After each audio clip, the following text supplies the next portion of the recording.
Inputs into the country's economic growth continue to disappoint.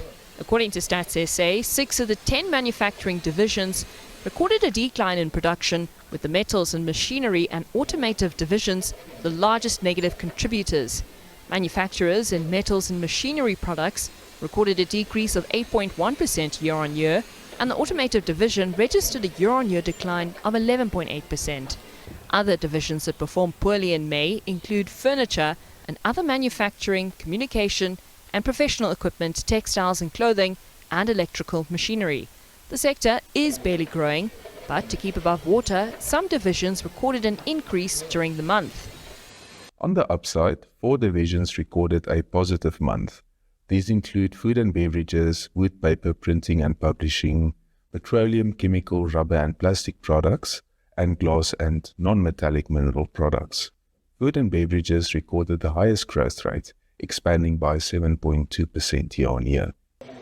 The poor performance in the sector will make it difficult for the country to achieve higher levels of growth.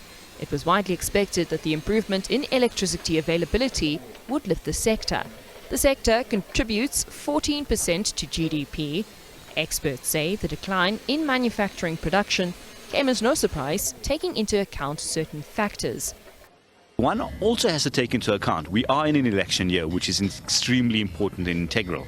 And during this election year and election period, before ministers get placed and cabinet gets settled, we do notice seasonality, there will be a decline and decrease.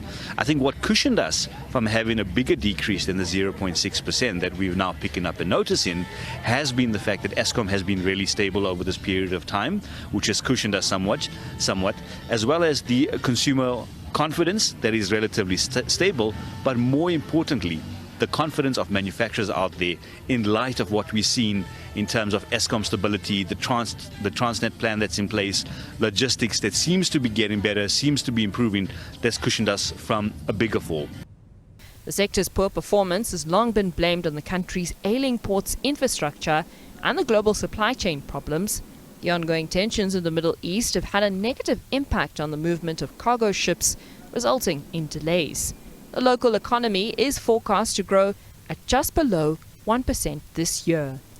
Nosipho Khatebe, SABC News, Johannesburg.